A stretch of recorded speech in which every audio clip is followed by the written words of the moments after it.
Mobilidade, ciência, educação, inovação, saúde. Tudo que faz a diferença.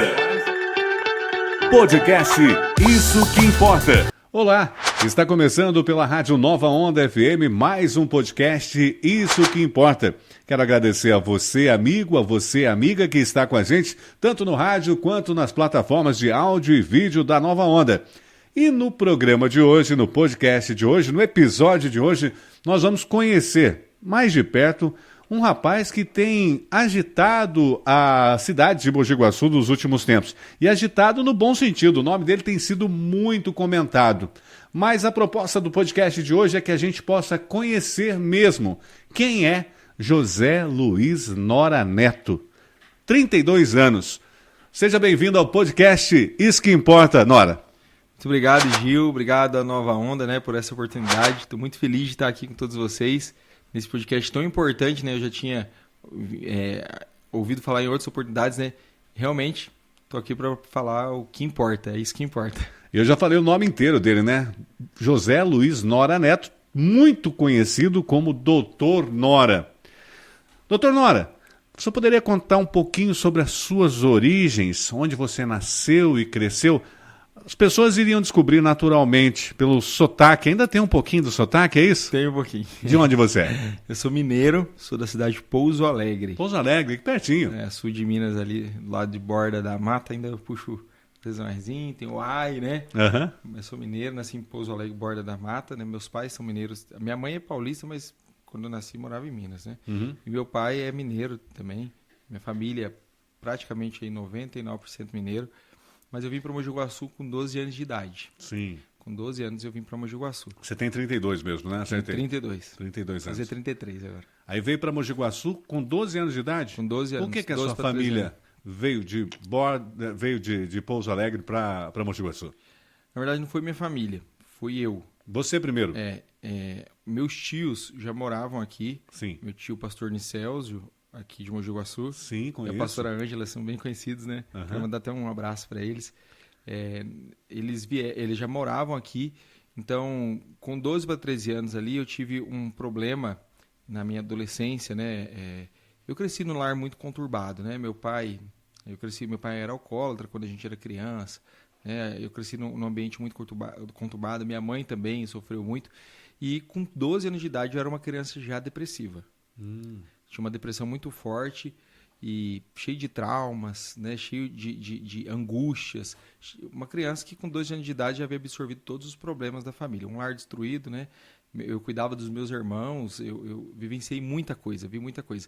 E aí, cara, ó, pra você ver, eu nunca tive a oportunidade de contar isso assim, mas hoje eu tô tendo. Olha que da hora. Vendo que legal? Isso que importa, ter a oportunidade de passar esse sentimento, essa sensação que você viveu, até para encorajar outras pessoas, Claro. né? Uma criança, um adolescente com 12 anos, com depressão e chegar onde você chegou já, né? Exatamente. Quando eu olho para minha história, e às vezes eu paro para contar, né? Eu sou cristão e às vezes eu vou testemunhar, contar meu testemunho, as pessoas olham e falam, mas nem parece que você passou tudo isso. Eu falo, porque é assim, né? Eu sempre acreditei nisso, quando Deus entra na vida de alguém, às vezes não fica nem a cicatriz, não fica nem a marca, né? Ele é o cirurgião perfeito. E com 12 anos, cara, eu tentei suicídio. 12 anos de idade. Eu tinha feito já por 2 vezes e na terceira realmente eu quase morri, fiquei internado. Foi um momento muito complicado. E quando eu saí do hospital lá de Pouso Alegre, que eu tinha ficado entre a vida e a morte ali, Deus havia me dado um grande livramento. Meu tio, Nicélio, pastor Nicélio, e minha tia, pastora Ângela, estavam já lá na porta da minha casa para me buscar. Né? Porque eu já tinha uma afeição por eles muito grande, eu sempre gostei de estar do lado deles, eles me transmitiam paz, me transmitiam segurança, né? Eram pessoas que já tinham uma estrutura familiar, minha família aqui em Mogi Guaçu já tinha, isso me trazia muita paz. E quando eu saí, eles já estavam lá e minha mãe não teve resistência nenhuma e eles me trouxeram para Mogi Guaçu. Sim. Aí foi assim que eu vim para Mogi Guaçu. Aí a sua criação passou a ser de responsabilidade dos seus tios. Isso, exatamente. Foi assim que Mogi Guaçu entrou na sua vida de vez, né? Porque você já tinha uma proximidade com eles. Eu vinha sempre nas férias para cá, eu sempre estava aqui. Mogi Guaçu para mim era tipo assim, era a minha Disneylândia, né? E como é que aqueles sintomas de depressão que quase chegou no auge aí, traumático, como é que isso foi passando com o tempo? Cara, não tem como eu falar do meu testemunho se eu não falar da minha fé, né? Eu com 12 anos de idade eu já tomava antidepressivo, né? Eu já passava a fazer terapia com psicólogo. E sempre foi muito bom. Eu sou médico hoje e eu de maneira nenhuma eu deixo de lado a ciência. Eu acho que a terapia é muito válida, né? A ajuda psiquiátrica é muito válida, às vezes o medicamento é muito válido, mas eu nunca deixo de falar que o remédio que me curou foi Deus, né? Tem áreas na vida do homem, dentro do coração do homem, que é só Deus que entra. Tem caminhos e terras dentro do coração do homem que só Deus pisa. E através da estrutura, né, familiar que os meus tios me proporcionaram, e estrutura, quando eu falo familiar, eu não estou falando de dinheiro, não estou falando de... Não, estou falando de valores. Isso, exatamente, valores de respeito, de carinho, de amor. Através dessa estrutura eu pude fundamentar meus princípios e eles me apresentaram a Cristo, né? Ao cristianismo, a Jesus Cristo. E desde então, desde ali dos meus 12 para 13 anos, que foi quando eu vim para cá, para Mogi Guaçu, eu fui muito fundamentado nos valores cristãos, nos valores da família. Toda vez que eu tenho a oportunidade de falar isso para eles, eu falo, né? Talvez se não fosse eles entrar na minha vida, abraçar essa responsabilidade, porque eu era uma criança muito arteira, uma criança muito arteira, muito levado, como diz minha avó, né? Sim. E se não fosse eles me abraçar e me trazer para perto, talvez eu nem estaria aqui mais, né? Entendi. Então, eles me ensinaram sobre a vida, sobre respeito, sobre amor. Interessante. E quando você viu que no começo eu nem apresentei você como Dr. Nora, a gente nem falou de medicina, porque todo mundo já te conhece como Dr. Nora, mas a ideia hoje aqui é buscar mais informações sobre esse rapaz que está há 20 anos em Mogi Guaçu, então. É isso? Exatamente. Há 20 anos que você adotou Mogi Guaçu como sua cidade. Você já se sente guaçuano? Ô, louco. Já tem título de cidadão guaçuano? Ainda não? Não. Ainda não. São dos poucos de Mogi Guaçu que não ganhou o título. Quando que surgiu o seu interesse pela medicina? Convivendo ali no meio evangélico, existe, você já comentou isso aí, né? Essa questão de fé, ciência. Quando é que a medicina surgiu na sua vida? Bom, interessante você falar isso, porque, cara, desde pequeno eu sempre quis ser médico. Quando me perguntava, eu falava que ia ser médico. Mas para minha realidade era impossível, né? Então, às vezes, até mesmo alguém ali da minha família já acabava me desmotivando, né? Não, você é pobre, você não tem como ser médico, né? E a gente sabe que existe ainda essa visão ainda da medicina, mas naquela época muito mais, era quase realmente impossível. Mas eu sempre quis ser. E aí, quando eu estava aqui em Mogi Guaçu, eu trabalhava numa rede de lojas, eu gerenciava uma loja de jeans, mas eu sempre gostei do cuidar. Se você entrar no meu Instagram, em qualquer rede social minha, você vai ver que o meu lema está sempre lá, vida é sobre pessoas e não sobre coisas. E a medicina me ensinou isso na prática, né? Eu vejo ali pais, mães, tios, irmãos, disposto a gastar tudo que tem ali numa única folha de cheque, tudo que tem, carro, casa, para salvar quem ama. Então eu descobri que a vida é sobre realmente pessoas e não sobre coisas. E eu sempre amei o cuidar, sabe? E como eu não tinha condição de fazer medicina, cara, eu fiz enfermagem primeiro. Ah, sim. Eu fiz enfermagem aqui no São Francisco. Então você começou pela enfermagem. Pela enfermagem, eu fiz enfermagem. Aí quando eu estava no 3º ano de enfermagem, apareceu a oportunidade, eu conheci um amigo que fazia medicina na Bolívia. Na Bolívia. E ele me falando, é mais barato aqui, se você vir com tal valor, você consegue. Eu falei, cara, eu comecei a fazer minhas contas, eu acho que para mim dá. Eu vendo o meu carrinho que eu tinha lá, né? Peço uma ajuda pro meu... Você trabalhava com jeans. Depois Depois foi para enfermagem, fez o curso de enfermagem eu até no o terceiro ano. Eu continuei trabalhando. Eu Continuou trabalhava de dia e fazia faculdade à noite. Fazendo ali umas economias. Exatamente. E quando você ficou sabendo que no exterior era mais em conta... Nossa, acendeu no meu coração uma chama, né? Falei, quero ir. E eu orei por isso. Eu falei, vou orar e se for da vontade de Deus, Deus vai abrir as portas do caminho. Eu vou falar com o meu tio, o pastor Nicelso, e quando eu falar com ele, ele vai falar que vai me ajudar e vai me incentivar. E foi exatamente isso. Eu orei por um tempo e quando eu chamei ele, falei, olha, eu tenho com esse desejo, isso, e eu quero ir. Ele falou, não, vai que eu te ajudo. E foi uma loucura, porque... É isso que eu ia perguntar agora. Como é que foi? Você hablava castelhano? Nada. Eu cheguei na Bolívia sem saber falar um olá. Tanto cara, que as pessoas até acham engraçado. Quando eu cheguei e eu tinha que preencher os formulários lá na alfândega, né, na imigração, e lá tinha apelido. E apelido em espanhol é o sobrenome. Então, seu apelido é o seu sobrenome. Apelido é Nora, né? Sim. Mas para mim, apelido é o apelidão aqui Qual do que é o Brasil. apelido que você tinha? Zé. Zé? Eu preenchi todos os meus documentos com Zé. Zé. E isso deu um problema enorme, porque depois teve que refazer tudo. Eu não sabia nada de espanhol, fui com a cara e com a coragem. E eu falo que foi um dos melhores períodos da minha vida. Lá na Bolívia, eu comecei um trabalho, porque na faculdade que eu estudei era uma faculdade cristã, a UCBOL, Universidade Cristã da Bolívia, ali em Santa Cruz de la Sierra. E quando eu cheguei lá, eu comecei a perceber que havia, só na minha faculdade, cara, tinha mais de 2.000 alunos brasileiros. Então era, né? Eu comecei a perceber que o menino, a menina saía daqui do meio do convívio dos pais, né? Ia lá fazer medicina, chegava lá, se envolvia com drogas, que lá é muito acessível, né? Todo mundo sabe disso. A famosa folha de coca, né? Se envolvia com drogas, se envolvia com prostituição, tudo. E eu comecei a perceber que eu não estava ali só para medicina, que eu tinha um propósito. E na sala da nossa casa começou uma célula, né? Uma célula onde eu mais o meu amigo, que hoje é o pastor Marcelo, o pastor Rayane, que eu conheci lá, hoje trabalham aqui em Mogi Guaçu. A gente começamos com um grupo de amigos, fazer um culto. E ali foi chegando pessoas.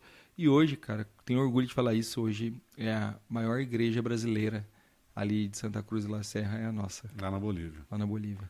E todo esse período você uniu o aprendizado com a fé, com essa missão, né? Você virou um missionário lá. Fiquei 5 anos como missionário. Virou missionário lá. Cuidamos de crianças, tivemos um projeto social muito grande que até hoje existe. Eu, a cada 6 meses, estou lá. Então, eu peguei um carinho, né, com aquele lugar, com aquelas pessoas. A gente cuidava de quase 300 crianças que moravam no lixão, levando assistência médica, comida, sabe? E fazia parte do nosso ofício. Acho que a medicina, eu aprendia mais sobre medicina, muitas vezes, na rua, ajudando as pessoas, do que propriamente dentro da faculdade. Porque saúde, medicina é acolhimento, né? É acolher as pessoas, é entender a dor das pessoas. Esse é o princípio Lá básico. você já fez a sua especialidade? Qual que é a sua especialidade? Eu tenho pós, somente, que é de urgência e emergência. Sim. Eu nunca gostei muito, eu nunca me encaixei em nenhuma especialidade assim normal. Eu sempre gostei de urgência e emergência. Eu sempre gostei de participar daquele momento decisivo da vida do paciente. É isso que eu faço hoje. Qual que era o carro que você vendeu para ir para lá? Você tinha umas economias, um carro, e deu para pagar tudo lá? E o tio? O meu tio me ajudou um pouco, né? Sim. Mas e lá você trabalhava também? Tinha que fazer uns bicos lá? Lá fazia uns biquinhos. O que você fazia lá na Bolívia? O que eu fazia? Eu pegava as coisas que eram baratas na Bolívia e trazia para o Brasil nas férias e vendia aqui para os amigos, entendeu? Eu ganhava muito dinheiro. E nas férias eu não vinha para fazer férias, não. Eu vinha para trabalhar. Você vinha para trabalhar? A minha família tem uma loja, né? Tem loja. Eu ia para as lojas da minha família trabalhar também. E juntar dinheiro para pagar a faculdade. Para voltar. Para voltar com caixa. Com caixa para pagar a dívida que tinha ficado. Tá. E você já concluiu aqui. Eu gostaria de perguntar essa volta para o Brasil, quando ela se deu? Depois de 5 anos? Aí, quando eu estava com 5 anos de medicina lá, eu fiz uma prova aqui no Brasil de transferência. Fiz assim, até era poucas vagas, eu fiz até sem muita intenção. A transferência da faculdade boliviana para uma faculdade brasileira. E eu passei. E aí eu vim para o Brasil, estudei mais 3 anos aqui, ou seja, estudei 8 anos de medicina. Tá. É porque lá não tinha SUS. Quanto faltava para terminar lá? Lá faltava 1. Aí você fez mais 3 aqui em troca desse 1. Porque depois tinha um revalida, né, que era um exame que na época não era uma lei, então não estava tendo, era uma insegurança muito grande. E eu falei, não, eu vou. E eu tinha passado na prova, vim, estudei, aí tinha que fazer as matérias do SUS, internato, mas acabou que tudo... Mas como é que foi essa adaptação aí entre o ensino de medicina na Bolívia e o ensino de medicina no Brasil? É muito diferente, né? É muito diferente porque até as palavras, eu muitas das vezes aqui no Brasil eu falava, né, por exemplo, aqui é rim, né? Lá é rinhon. Em espanhol, eu ia falar no meio da aula, eu falava, professor, mas e o rinhon? Aí todo mundo ria, né? Então tinha muita diferença. Mas assim, levando em conta a qualidade de ensino, eu poderia muito bem falar, porque a gente sabe que existe uma xenofobia. Sim. Eu poderia muito bem esconder que eu formei no exterior, porque existe um certo preconceito dos médicos aqui no Brasil quanto a isso. Porque, na verdade, a minha formação, o meu diploma é no Brasil. Você não precisou fazer o revalida? Não precisei, porque eu formei no Brasil. Você terminou aqui. Eu formei no Brasil. Eu formei na Universidade Brasil. Sim. Então, eu formei no Brasil, eu poderia esconder, mas eu tenho orgulho da minha passagem lá. Eu sou grato ao país que me abriu a porta, à faculdade que me abriu a porta. Uma porta de entrada para quem não tem condições de pagar uma faculdade aqui. Exatamente. Acaba sendo uma válvula de escape e depois, com o mérito pessoal, complementa-se, é isso? Exatamente. E, Gil, eu sempre falo isso, faculdade é o aluno que faz. Se o cara é esforçado, se o cara é um cara que quer aprender, se o cara está dedicado, cara, ele pode estar estudando numa faculdade de 2 estrelas. Ele vai ser um bom profissional. Agora, se o cara é um cara que não está interessado, cheio de falcatrua, cheio de, sabe, só quer festar, ele pode estar numa Unicamp, numa USP da vida, meu irmão. Entendeu? Ele vai sair dali um profissional mediano. Eu concordo com você em gênero, número e grau, né? A gente vê muito preconceito até mesmo contra a escola pública. Exatamente. Mas existem alunos da escola pública que, com dedicação, com esforço, com uma luta ali, né?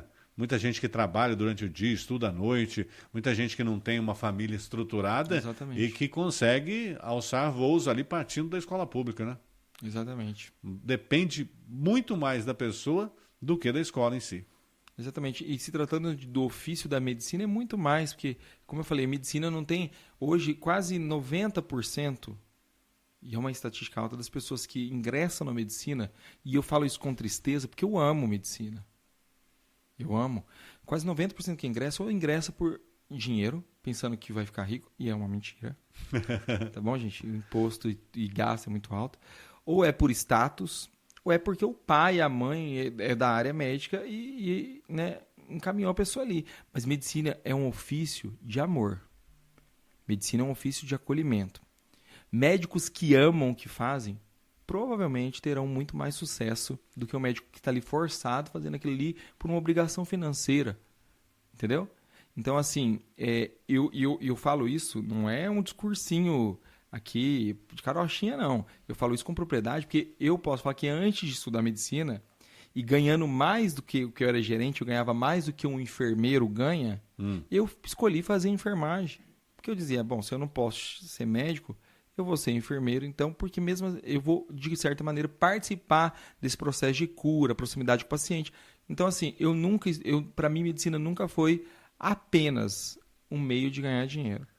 Medicina, para mim, é um chamado mesmo. No serviço público, há muita reclamação nos postos aí de atendimento, urgência, emergência, e uma das soluções sempre apontadas, mas nunca alcançadas pelos gestores, é a humanização do atendimento. Você prega isso. O atendimento tem que ser humanizado, primeiramente. Exatamente. Se você olhar o meu consultório, lá no meu consultório está assim, Dr. Nora, saúde humanizada. Saúde humanizada. É esse o lema do meu consultório. Né? E a gente esbarra novamente no tema que eu falei. Quantas pessoas hoje, né, escolheram medicina? E eu vejo isso às vezes quando eu vou olhar, né, eu presto às vezes preceptoria para algumas faculdades, né, que é ensinar alunos ali. E quando eu olho, né, a maneira que os alunos de medicina têm se portado, que têm tratado esse ofício, esse chamado, essa responsabilidade, me preocupa, né? Então, muitas das vezes, cara, chega o paciente na sua frente e 30% ali, 20%, às vezes não está doente. É um senhorzinho que é viúvo, é um senhorzinho com a senhorinha que os filhos moram em São Paulo, mas ele mora aqui no interior. Que ele quer, às vezes o cara chega ali na minha frente, ele só quer falar um pouquinho. Ele vai falar da dor no joelho, da dor de cabeça, da dor na articulação, da artrose, da artrite, ele vai falar de toda a doença dele.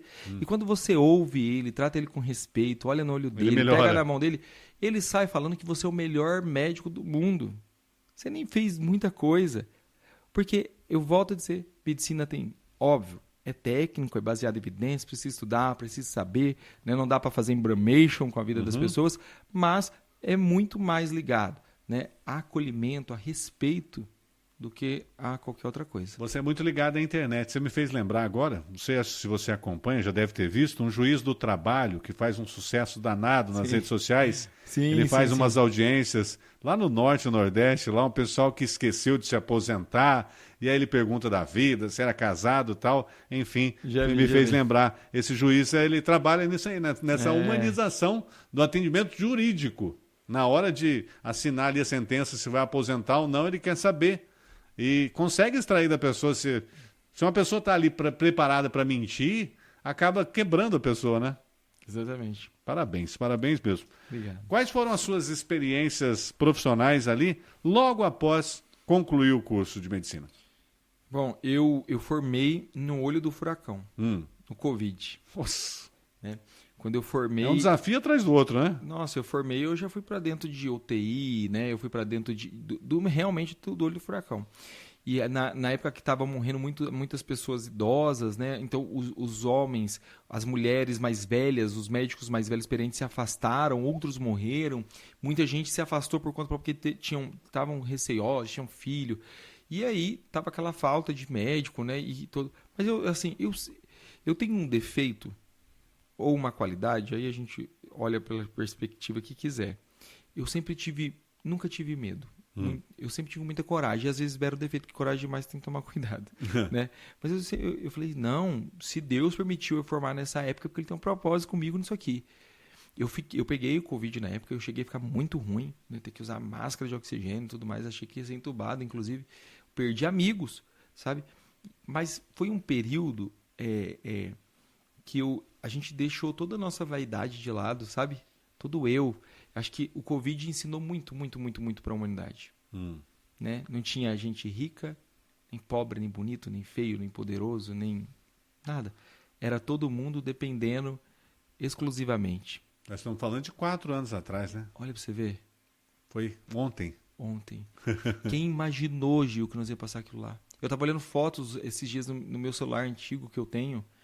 Eu com uma luva, todo paramentado. Recém-formado, já ali no olho do furacão. E eu lembrando de plantões onde saía um caixão, chegava outra funerária, saía um caixão, onde as pessoas morriam. Isso aonde você estava? Isso foi no meu internato, esse plantão. No meu internato lá em Itu, interior de São Paulo.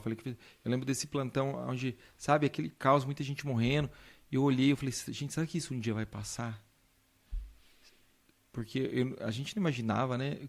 Eu não imaginei que eu ia vivenciar uma tragédia dessa, né? E graças a Deus passou. Coisa de filme, né? Coisa de filme. E esse médico recém-formado no internato ali no olho do furacão, e como é que as pessoas olhavam para você? Porque você é jovem, eu imagino que 4 anos atrás a aparência, de repente, eu vi uma jornalista essa semana mostrando uma foto dela antes da Covid e outra depois, que a Covid envelheceu a gente. Mas você devia ter uma cara de muito mais novinho há 4 anos atrás. E aí, quando o paciente ali morrendo olhava para você e falava assim, você é médico? Você chegou a passar por uma situação dessa? Eu já passei algumas vezes, mas você é tão novinho, você sabe o que você está fazendo? Eles perguntavam isso, você sabe o que você está fazendo? Mas eu, graças a Deus, eu sempre passei muita confiança para meus pacientes. Porque eu sempre olhei no olho do paciente, eu sempre tratei ele de igual para igual. Eu nunca me coloquei acima porque era médico, sempre falei a linguagem que o paciente entende. Eu até hoje, esse tempo atrás, até ouvi alguém falar, não, mas isso aí é fraqueza. Eu nunca dei bola. Eu até hoje, eu trabalho com urgência e emergência. Todos os dias, e é raro o dia que escapa um óbito ali, acidentes, pacientes já chegam graves, né? Então, o que chega para mim realmente é muito grave, muito grave. Então, a porcentagem de pacientes que às vezes a gente tem que falar para a família, dar uma má notícia, ou que o paciente está muito grave, é alta. Mas também a porcentagem que a gente participa da salvação desse paciente, do milagre desse paciente, também é muito alto. E é óbvio que eu já vi muita coisa ruim, muito acidente, muita coisa grave, mas em todo esse tempo que eu estou trabalhando, quase nesses 3 anos, eu nunca deixei de me emocionar com a perda de um paciente, entendeu? Para mim nunca é um paciente. Não é mais um. Não. Não é um número. É o amor da vida de alguém. Não é mais um plantão apenas, né? Não, nunca. Aliás, e pode ter idade que for. Aliás, você estava em plantão antes de vir para cá. Tava, acabei de chegar. Quanto tempo de plantão? Hoje eu fiz 12, mas eu faço 24, faço 36. Ai. Atualmente você está atuando onde? Itapira.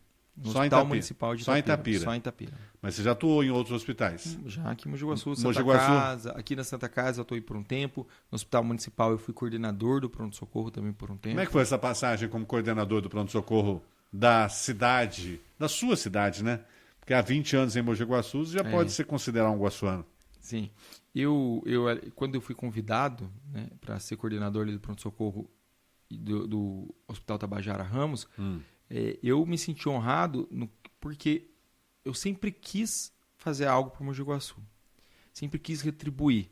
Sabe o que Mogi Guaçu fez por mim? Eu falo Mogi Guaçu, eu falo a cidade. Quando eu falo cidade, eu falo população. Eu fui muito abraçado aqui, Ju. Fui muito amado por pessoas, né? Aqui eu fiz meus amigos de verdade. Vendeu muita calça jeans. Vendi. Vendi muita calça jeans. E aí eu sempre quis fazer. Então, quando eu cheguei muito cheio de sonho, de perspectiva, querer arrumar, querer, sabe, transformar. E vamos fazer isso dar certo, vamos fazer isso. E, infelizmente, a gente vai entendendo que o sistema, às vezes, não permite, né? Eu era um menino novo, cheio de sonhos, cheio de projeto, Coordenador do pronto-socorro? Coordenador do pronto-socorro, e que queria fazer as coisas assim, muito emocionadamente, bem intencionado, mas emocionadamente, contra um sistema já formado, já estabelecido, né? Já enraizado. Isso aí me doeu bastante. O sistema. O sistema. Vamos soltar aquela frase clássica aqui, não do Tropa de Elite, né? Qual que é a parte mais gratificante do seu trabalho como médico de emergência? Cara, a parte mais gratificante para mim como médico de emergência é poder estar do lado da pessoa, talvez no momento mais difícil da vida dela. Às vezes não pode estar o pai, não pode estar a mãe, porque sala de emergência é inacessível, mas é poder estar ali. E poder... Eu faço isso com os pacientes. Quem trabalha comigo sabe. Poder pegar na mão do paciente. Olhar no olho dele e falar para ele, fica calmo. Você não está sozinho. Fica calmo, eu estou aqui. Fica calmo. A gente vai dar tudo certo. A gente sabe que é muito grave, mas eu estou ali para dar esperança. Entendeu? Vai dar tudo certo. Eu estou aqui com você, você não está sozinho. E eu não sei se você já passou por isso. Alguém que está numa situação entre a vida e a morte, olhar dentro do seu olho e falar, doutor, não deixa eu morrer. Não passei. E olha, não queira passar. Porque realmente é chocante. Eu já saí de plantões onde eu não consegui dormir à noite. De lembrar de um olhar de um paciente, entendeu? E estar nesse momento do lado desse paciente e poder ser quem eu sou. Porque dentro do hospital, dentro do pronto-socorro, e eu sou muito querido pela enfermagem. Muito querido pela enfermagem. Hoje mesmo, as meninas da limpeza me veem, me abraçam. Meus amigos dentro do hospital, a grande maioria não são a classe médica. A grande maioria é a enfermagem, é a limpeza, é a tia da cozinha, entendeu? E é os pacientes. Eu ganhei muito presente de paciente, inclusive, né? Chega lá galinha. Galinha. Eu já ganhei muita coisa. E tá do lado do paciente nesse momento e poder oferecer esse conforto e ser eu. Porque antes de ser o Dr. Nora, eu sou o José Luiz Nora, um ser humano. Ser eu, poder falar, eu entendo a sua dor. Eu entendo o seu... Eu te falei que quando eu era adolescente, eu tentei suicídio. Você sabe hoje que a maioria dos pacientes que chegam no pronto-socorro hoje, que às vezes chegam numa situação porque tentaram suicídio, porque passaram algum problema, ou estou com um surto ali de nervo psiquiátrico, sofrem uma discriminação. Inclusive por algumas pessoas da saúde. Isso é frescura. Não quer morrer nada. Mas eu sou uma pessoa que sempre me disponho a eu atender essas pessoas, porque eu já tive daquele lado. Entendeu? Então, estar nesse momento de decisão ali, apesar de ser um momento muito pesado, mas para mim é muito importante. Porque eu já dei muita palavra de vida, eu já orei por muito paciente na beira do leito, quando me permitem. Entendeu? E dar essa esperança para eles, para mim, não tem valor. Dá sentido a minha formação. Você falou do relacionamento com os outros membros de uma equipe, né? Que você é bem quisto dentro do hospital de trabalho. Graças a Deus. Você transmite essa empatia para os outros também? Você sente que vem dando resultado por onde você passa? Graças a Deus. Graças a Deus. Isso não é um perfil, não é uma máscara, não é um personagem. Não é um personagem. Jamais. Quem me conhece sabe, eu sou este José Nora, desde da minha adolescência. Você não mudou de algum tempo para cá? Converso com todo mundo, tá com todo... Eu lembro quando eu me formei, as pessoas falavam, agora ele é médico. E aí?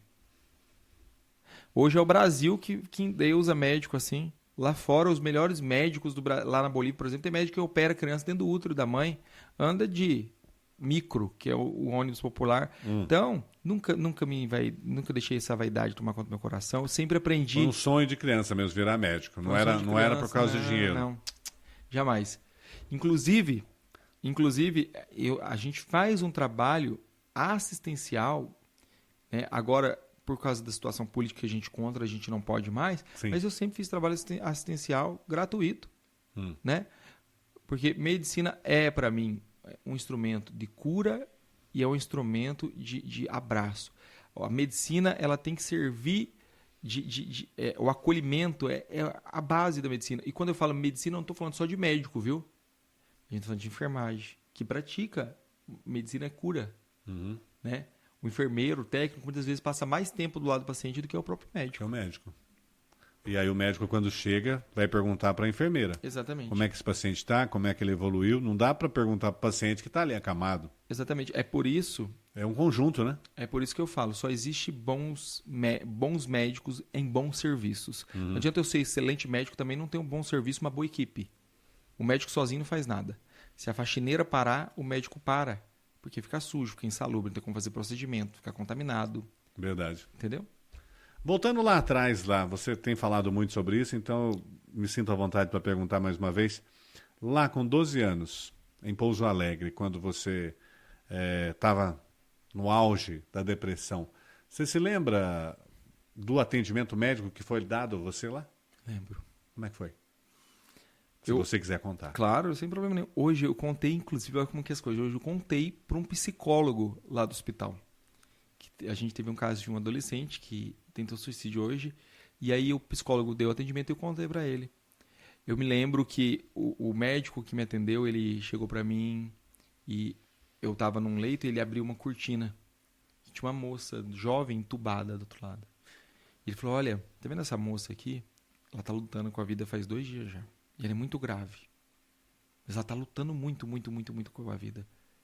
Provavelmente ela não saia. Você tava lutando para morrer. E provavelmente você vai sair, você vai sair daqui bem. Só que deixa eu dizer uma coisa.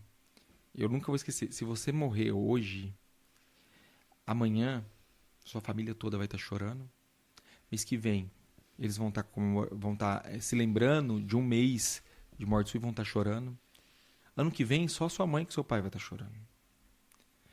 Daqui 2 anos, suas fotos vão sumir da galeria do celular deles e talvez ninguém vai lembrar. E na época era o Orkut, né? O Orkut vai apagar tudo e ninguém vai lembrar de você. Daqui 5, 6, 7 anos, somente o seu pai e a sua mãe vão lembrar da sua partida. E daqui 10, 15, 20 anos, nenhuma foto numa prateleira ou em algum lugar você vai ser. Mas hoje você pode sair daqui e ter a chance de ser um médico, e ele me falou isso, um médico, um advogado, um veterinário, escrever sua história. Então aproveita essa oportunidade, sabe? E aquilo, você acredita, eu falei para o psicólogo, de todas as terapias que eu fiz pagas, aquela gratuita para mim foi a melhor. A palavra daquele médico, e ele não sabia que eu queria ser médico, né? E aquilo me injetou ânimo, e eu falei, é verdade, cara, se eu morrer hoje, amanhã ninguém vai curar minha dor, não vai curar minha dor, vai causar dor nas pessoas. E ele não era psicólogo, era? Eu acho que não. Nem sei quem é. A psicologia veio de outro lugar, né? Eu falo que às vezes o próprio Deus usou a boca dele ali sem ele saber. Sabe, eu voltei a esse assunto porque é inevitável a gente falar um pouquinho de política aqui, claro que com moderação, porque nós temos uma história a nível nacional de uma criança que estava prestes a cometer suicídio e ela disse que uma voz impediu ela de cometer suicídio. E isso acabou virando piada nacional. Estou falando da senadora Damares, ex-ministra, e a história de que ela estava em cima de um pé de goiaba, de uma goiabeira, e foi lá que ela desistiu de cometer uma loucura depois de ter sido vítima de abuso. E acaba virando piada para algumas pessoas. O que você pensa disso? Por diversas... Você falou, né, que o pessoal que tem depressão acaba sofrendo bullying, críticas, preconceito. Isso aí acho que é mais ou menos isso, né? Exatamente. Eu sei o que é a ciência, Gil. Eu sei como que é formado um bebê, eu sei onde acontece a divisão das células, eu sei como funciona o organismo, eu sei como funciona a cardiologia, eu sei como funciona o sistema neural, o sistema renal, o sistema endócrino. Eu sei o que é ciência. Mas eu também sei o que é o espiritual, eu também sei o que é Deus. Eu sei de onde vai a limitação da ciência. E hoje, graças a Deus, ainda no Brasil, não está proibido falar de Deus. Não está proibido falar do cristianismo. Quando eu falo cristianismo, eu falo cristãos católicos, cristãos evangélicos. Todo mundo que crê em Cristo é cristão, nos ensinamentos de Cristo. E esse episódio que você contou da ministra Damares aí, que foi muito lamentável, né? Porque eu estava no congresso na semana passada e eu pude entender, eu voltei falando para alguns amigos, eu pude entender a importância que é nós termos uma representatividade dentro do Congresso Nacional. Porque não estão hoje a grande maioria, né, das pessoas que falam de representatividade, de direito, de igualdade, na verdade elas não estão lutando só por igualdade. Elas estão lutando para calar o direito das outras pessoas. Eu sempre aprendi que o meu direito termina quando fere o seu direito. Meus pais me ensinaram isso. Entendeu? Que eu posso pensar diferente de você, mas eu tenho que te respeitar. Respeitar a sua opinião, recolher a minha insignificância para não te ofender. E às vezes tem embate que é melhor não acontecer. Entendeu? E hoje o que acontece no Brasil, e isso me chateia muito, eu tenho trabalhado nas minhas redes sociais para tentar desfazer isso aí. Como eu falei, estava no Congresso e estava se votando, Gil, a PL do aborto lá, né? E eu, como médico, eu inclusive preparei o discurso que alguns parlamentares fizeram baseado em evidências científicas, né? Eu sou totalmente contra o aborto, em qualquer período de gestação. Sabendo da concepção da vida. E por que eu estou falando isso para você? Vai levar pancada também, né? Mas sabe o que aconteceu? Quando eu estava entrando, eu participei dessa coletiva de imprensa ali junto com os parlamentares no Salão Verde. Quando a gente estava saindo, tinha um grupo ali de ativistas feministas que invadiu o Congresso. E com seus seios à mostra, com aquelas placas, né? E quando elas invadiram o Congresso, só por saber que eu estava ali no meio dos parlamentares fazendo esse discurso, apontaram o dedo na minha cara, me xingaram, me chamaram de estrupador. Me conhece, nem sabe que eu sou. Você é estrupador, você apoia os trupos, estrupador. E o caso da Damares foi exatamente a mesma coisa numa atmosfera diferente. A mulher está contando ali, é a mesma coisa de eu chegar aqui e contar a minha experiência para você dizer, olha, Gil, eu sou a pessoa que eu sou hoje, graças a Deus, Deus me... E você ri da minha fé, zombar, desrespeitar a minha fé, num lugar de fala, porque a ministra Damares estava no lugar de fala dela, quando ela foi zombada, inclusive, né? Então, hoje... o depoimento foi dado dentro de uma igreja. Exatamente. Então, hoje, nós precisamos aprender a respeitar. Como eu respeito o direito de escolha de quem quer que seja, né? A opinião de quem quer que seja, nós temos que respeitar quem pensa diferente da gente. E respeitar a história das pessoas, a fé das pessoas. Porque o Brasil, na sua grande maioria, ainda é um país cristão. E deve-se respeitar a fé das pessoas. Hoje eu atendo umbandista, católico, eu sou evangélico, mas eu atendo umbandista, atendo católico, atendo ateu. Tem hora que eu falo para o paciente assim, não, Deus é contigo. Eu falo, não creio em Deus. Ele fala para mim, eu falo, tá bom, eu creio por você. Eu vou acreditar que vai dar tudo certo por você. Tem que respeitar. Ainda falando dessas experiências suas, vamos para algo mais recente. Você sofreu um acidente recentemente, é isso? Sofri. E como é que é? Você quebrou costela? Quebrei 2 costelas e... O carro deu PT? Deu PT. Foi aqui indo para Minas? Voltando de Minas?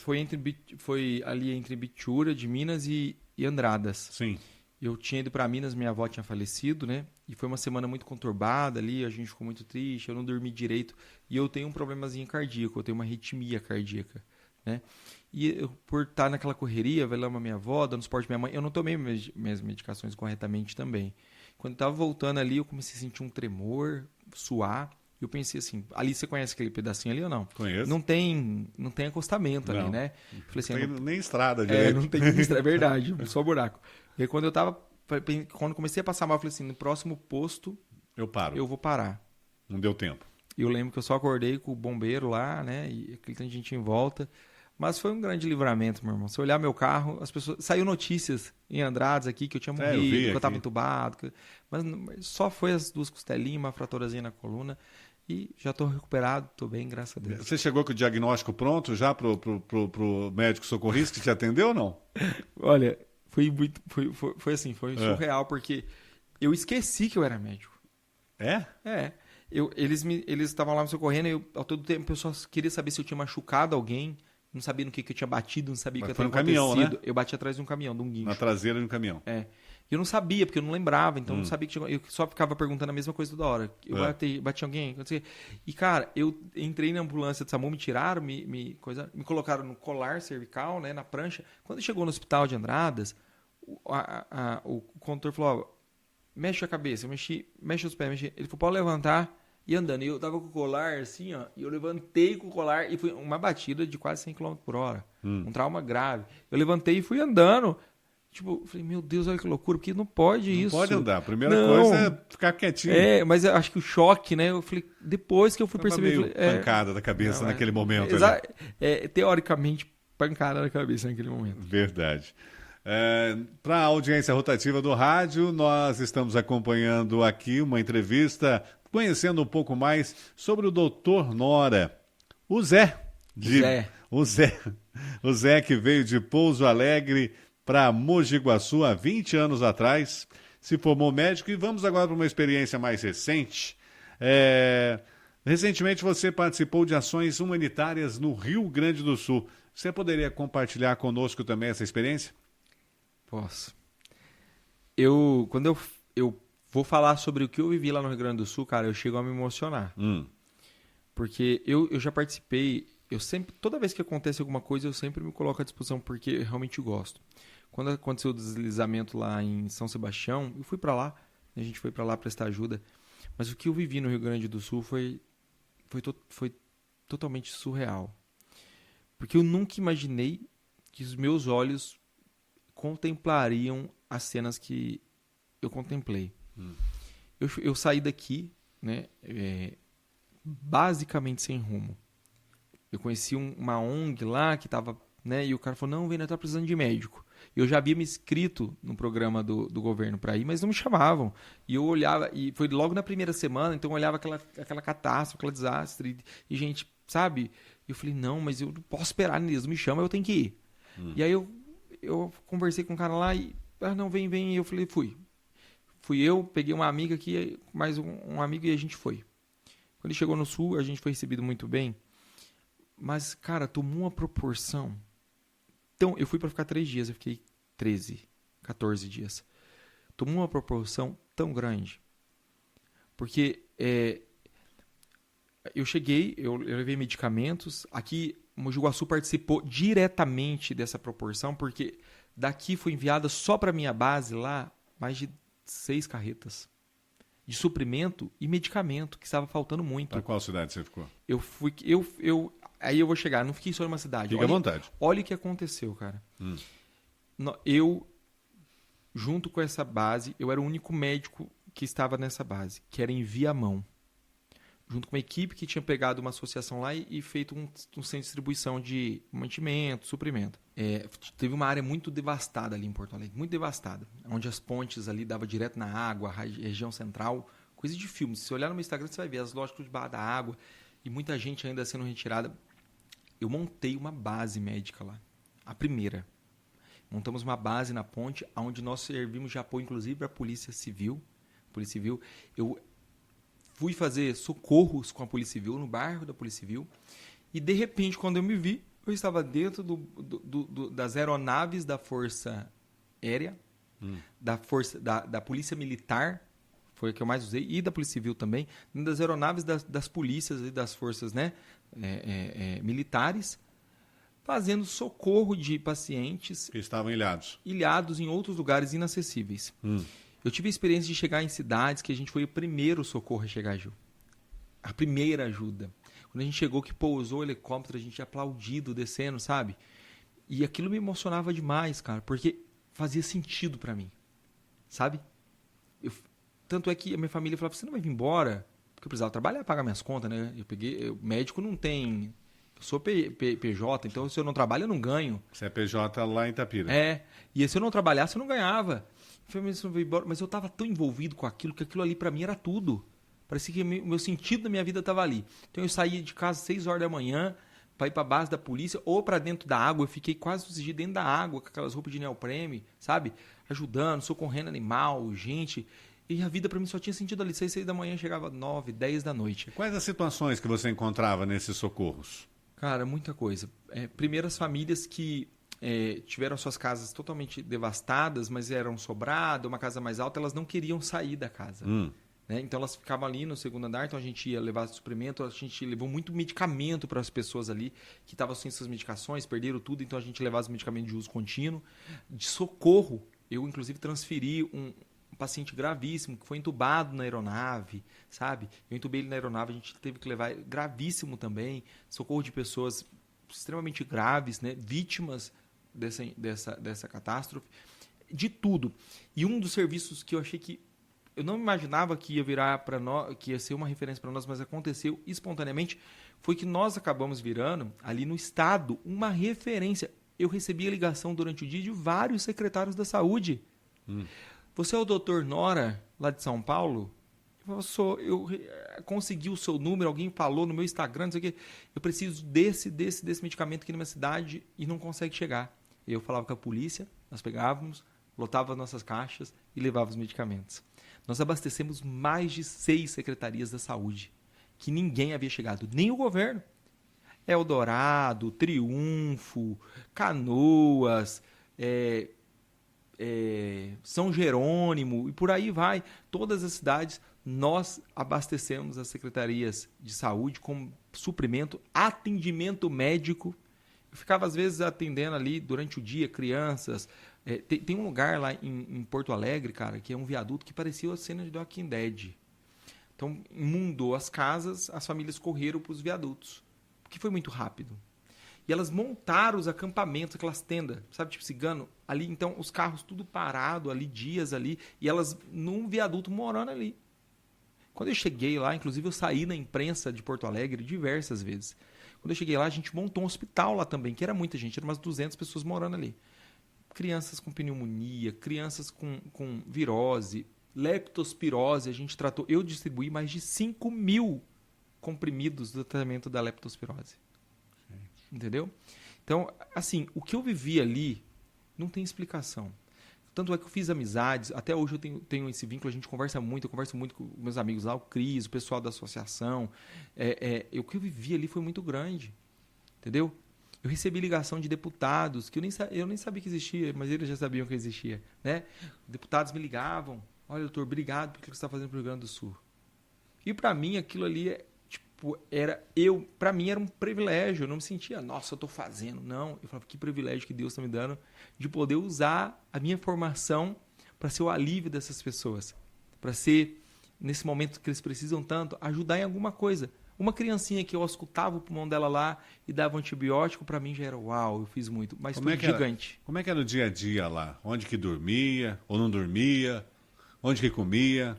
Cara, quem dava essa comida? Isso foi incrível também. Eu levei roupa para 3 dias, mas eu fiquei 14. Eu vesti o que eles me davam. Então eu chegava no abrigo, eram as doações, que ficou tudo lá. A gente vestia depois. Então eu chegava, as gaúchas até brincavam, vamos lá, doutor, pro nosso mercado. Aí nós íamos passear no meio daqueles monte de roupa que era doação, elas mesmo escolhiam, e com aquela roupa eu saía, voltava, elas lavavam e já devolvia lá. Comida, o que eles davam. Só que o gaúcho, ele é muito receptivo. A gente foi tratado com tanto amor, com tanto carinho, então chegava a marmita na beira da água para nós, entendeu? Empresa. E quase todo mundo que estava ali de voluntário era de fora também, entendeu? Então o Brasil foi para lá ajudar. O povo pelo povo mesmo. Nunca fez tanto sentido, era o povo pelo povo. Então eu comi o que os outros deu, vesti o que os outros deu, totalmente na dependência ali, né? Banho era uma torneirinha, um frio, meu irmão. Rio Grande do Sul, eu cheguei lá, tava calor. Eu cheguei, o frio chegou comigo. Teve dia lá que teve 3 graus à noite. A gente dormia onde dava. Muitas vezes um gaúcho lá emprestava a cama dele, ou às vezes a própria no abrigo. Teve um dia que eu dormi no meio das roupas, né? Mas para nós o importante era chegar de manhã, vestir a roupinha de neoprene que fedia pra caramba, porque você já tá usando vários dias molhada. Suor, mas suor por dentro, água por fora. É exatamente isso. Mas o prazer era chegar de manhã, vestir aquela roupinha e cair dentro da água e tirar alguém da água. Entendeu? E 2 semanas depois de tantas atividades, de tanto trabalho, qual que foi a sensação na hora de ir embora? Cara, queria ficar um pouco mais? Queria ficar. Ou já tinha chego ajuda o suficiente? Não, eu queria ficar. Mas não tinha como, né? Não tinha como, mas eu queria. Os boletos começaram a cair aqui. Ah, não. E outra, a gente sabe que do trabalho importante que a gente tem também de ajudar aqui e tudo mais. Eu tinha alguns compromissos, mas assim, eu vim com meu coração dividido, eu ganhei uma bandeirona do Rio Grande do Sul assinada por muita gente. E, cara, eu chorei porque foi uma experiência linda. Sabe o que aconteceu? Tô eu lá dentro do voo, beleza, com a bandeira aqui, dentro do voo, pronto pra vir. Daí tá o voo rolando e a gente vindo embora e tal. De repente, o comandante pega a fala. E olha, nós estamos aqui e estamos muito honrados, não sei o que, muita gente tem Rio Grande do Sul, e hoje nós queremos fazer a nossa homenagem a Gol, quer fazer a nossa homenagem a esse herói, que não sei o que, não sei o que, Dr. José Luiz Nora, e o avião todo aplaudiu. Se encolhendo, né? Nossa, e a menina... Você é tímido? Eu não sou. Não? Não. Você é expansivo? Aham. Em nenhuma situação. Então, aí que eu ia perguntar. Esse dia eu fiquei, daí a menina fica de pé, todo mundo batendo palma. Não. Você vê eu aqui falando no microfone, não tem timidez nenhuma, né? Vai ver fora do microfone. Sou totalmente tímido. Ah, não, eu lido... O pessoal não acredita. Eu lido bem por causa de igreja, cara. Ah, sim. Né? A igreja tira essa... Lá na Bolívia, eu fiquei 5 anos na frente de uma igreja. E você era preletor, você falava no microfone, falava. né? Falava no microfone. Ministrava. Cantar, você não cantava? Canto. Canta? Uhum. Ah, sim. Que legal. Como é que você tem equilibrado do lado do Rio Grande do Sul? Acabou? Tem mais alguma coisa para contar? Só quero mandar um beijo, um abraço para esse povo que é forte, guerreiro e que mostrou pro Brasil todo, né?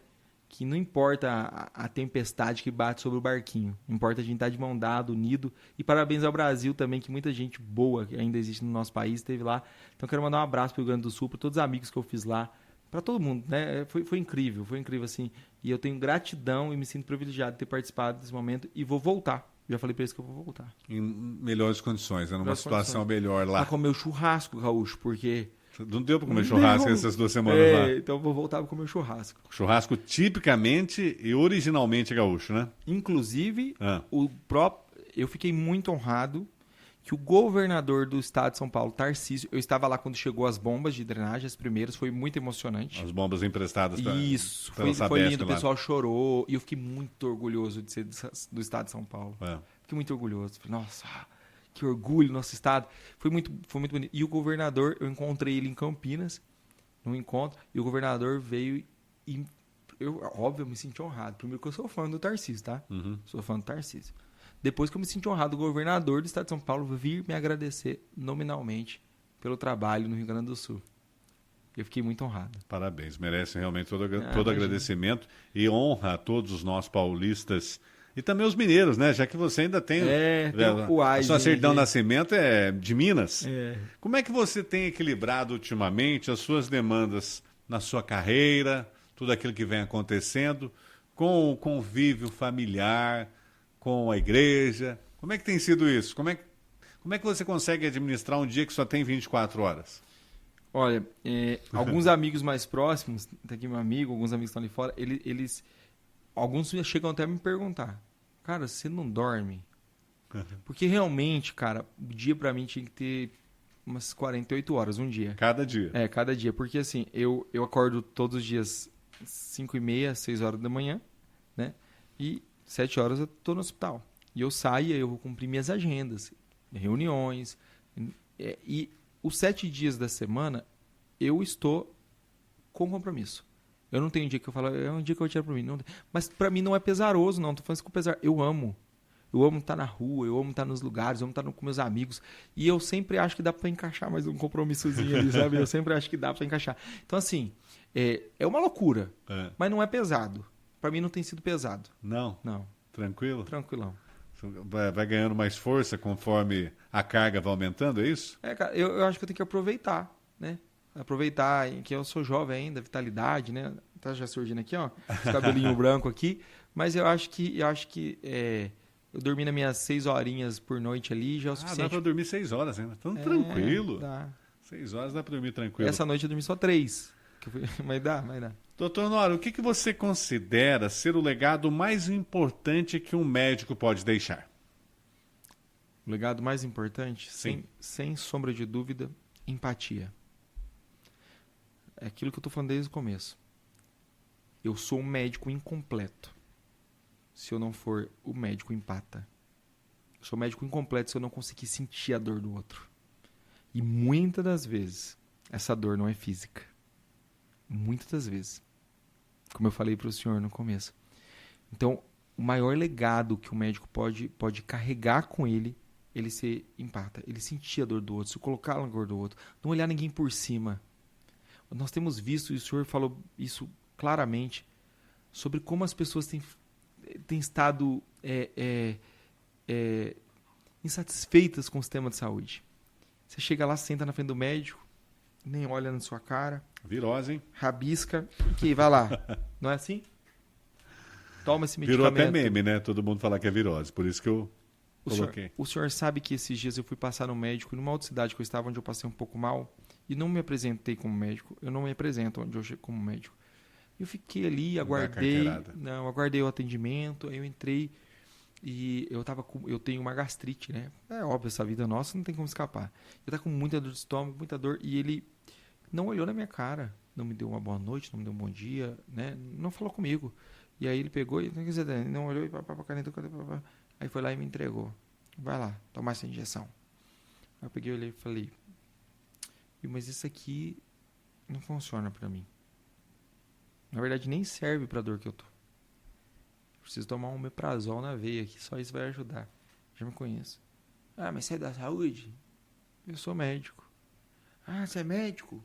Ah, por que você não falou, meu irmão? Você falei, mas eu preciso falar? Exatamente. Falei pra ele, mas eu precisava falar para o senhor olhar na minha cara, para o senhor me dar um bom dia, para o senhor me tratar igual um ser humano.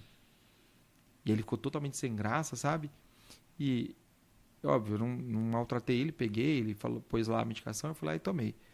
Mas eu acho que não tem como mais a gente caminhar desse jeito, sabe? Do jeito que tem ido, entendeu? Porque eu não estou falando só de imperícia, eu não estou falando só disso. Eu tô falando de respeito, entendeu?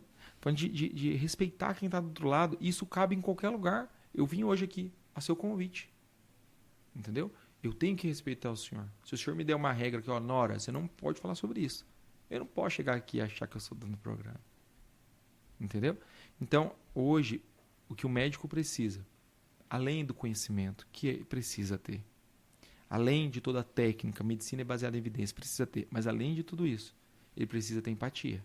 Porque se ele não sentir a dor dos outros, você acordar todo dia cedo, fazer 24, 36, 48 horas de plantão, sem amar, vai se tornar um fardo e em algum momento da sua vida você vai estourar, vai ser grosso, vai brigar, entendeu? Às vezes eu estou ali, 48 horas de plantão, chega a paciente, ou a companhia da paciente, com a marmitinha.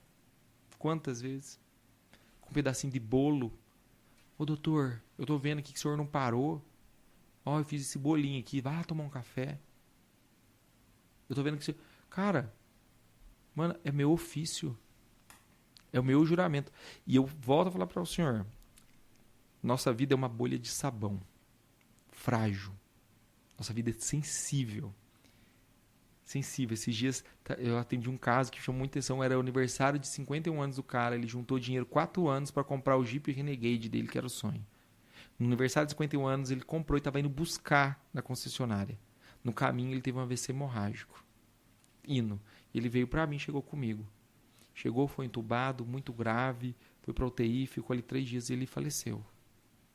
O cara que juntou dinheiro 4 anos e no dia do aniversário estava indo pegar o Jeep que ele queria. A nossa vida é uma bolha sensível de sabão. A gente está aqui agora. Ao sair daqui, nós não podemos garantir daqui 1 segundo que nós vamos estar aqui. É uma veinha pequenininha que estoura aqui. Entendeu? É uma batidinha que descompassa aqui. Então a medicina me ensinou isso. Que a nossa vida é sensível como uma bola de sabão.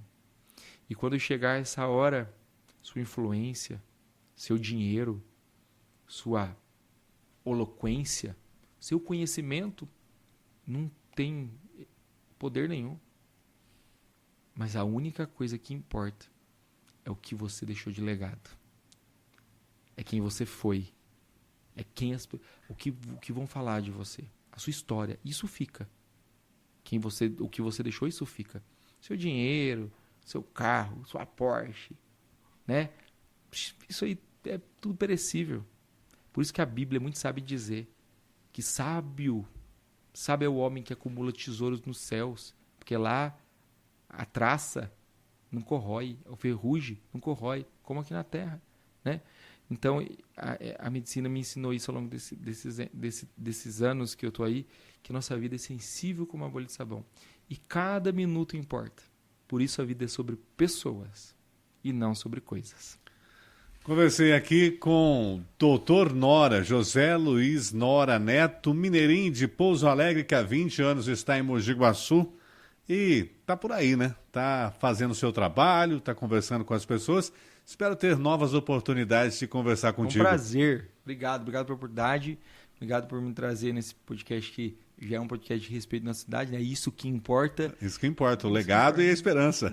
A vida é sobre pessoas e não sobre coisas. Obrigado, querido. Muito obrigado. Muito obrigado a você que acompanhou mais uma edição do podcast Isso que Importa aqui pela Rádio Nova Onda. Se você perdeu algum dos trechos, é só se ligar no nosso Spotify e também no YouTube. O Isso que Importa volta na próxima semana com mais um convidado especial. Tchau, tchau.